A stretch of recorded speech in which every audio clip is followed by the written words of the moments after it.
Hey guys, in this video, GearBest sent me this iPega 9083 wireless Bluetooth gamepad grip. It is specifically designed for devices with screen sizes of about 5 to 11 inches.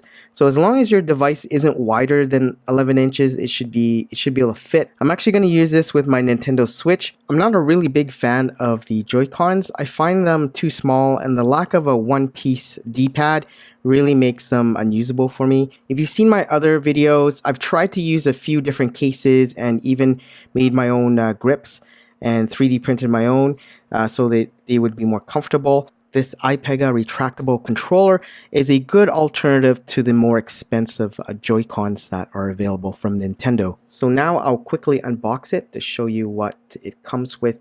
The package is a little bit damaged like usual. Pretty much everything that comes from China will be a little bit beaten up because it traveled a very long distance. Anyways, before I show you the actual controller, I'll show you what is included. The very first thing is the manual. This is something that is useful because it will tell you what how to pair it with your Nintendo Switch or computer. And there is the micro USB cable to charge the device.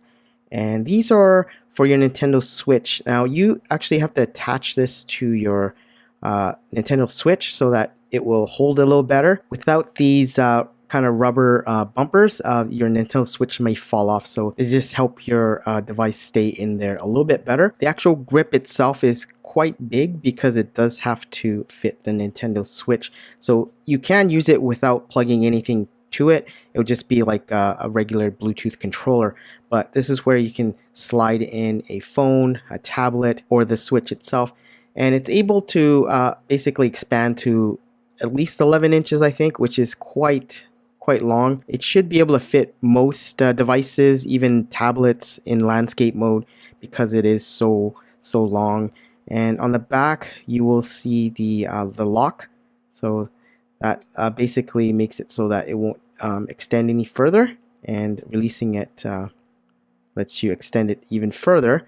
So usually that would be more than enough for a Nintendo Switch. So I'm going to put my smartphone to show you that it can fit pretty much any smartphone in a landscape mode and portrait. And I don't have a tablet, but I can guarantee you that it will fit most tablets as well in landscape as well as portrait. I'm going to quickly slide the Switch into the iPega now just to show you how it works.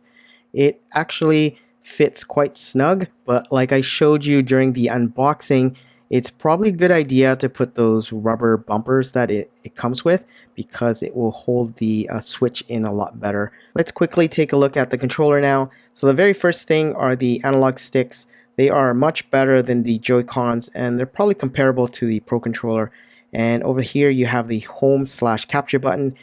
Pressing it really quickly will activate capture mode, and then holding it for about a second will make it a home button. And then there's the one-piece D-pad, which I really like, a couple of LEDs, and then there is the select button there, which is also the minus button. Then on the right side, you have the start button or the plus button. Then you have the X, Y, A, and B buttons. On pretty much every iPega controller that I've ever owned, the A, B, and XY buttons are modeled after the Xbox 360 controllers. So they are going to be swapped if you're coming from a Nintendo kind of controller like the Pro Controller. You know, this may or may not be a problem for you depending on the game you play. And when I'm playing like Mario Kart and stuff, it doesn't really matter. But I guess for Breath of the Wild, if you're used to the button layout, then this could be a bit of a problem. And finally, on the top, you have the trigger buttons, the L, R, and ZL and ZR. And over here, you have the charging port where you plug the micro USB cable to. And this is the switch that lets you select which console you're going to use it with. I'll quickly go over how to pair it with your Nintendo Switch. So make sure that the switch on here is in the right position. Is go to controllers and then change grip order. And then on the iPega, what you want to do is hold down the home button for about 3 seconds. And then the light should be flashing on either sides of the grip. And then you will see it pop up on the Nintendo Switch in a few seconds. So there it is. Now I'll demo it with Tetris, and this is where I really like this controller because it does have a proper D-pad. And for games like Tetris, I prefer a D-pad, and it it allows me to control the pieces a lot better, and there's less misdrops and whatnot. If you use your Nintendo Switch in portable mode, most of the time the iPega 9083 makes a lot of sense because with the Joy-Cons, I never take them off anyways, and this is they're better, I think, in terms of comfort than the actual Joy-Cons. The analog sticks are better, and the D-pad is better as well. And like I mentioned before, the only negatives are the button layout is not like a Nintendo controller. They are more like an Xbox controller, where the A, B, and X, Y buttons are swapped. Seeing how the 9083 was designed for many types of devices and not just the Nintendo Switch, it would make sense. So that's it for this video. I'll leave links to everything I mentioned in the description.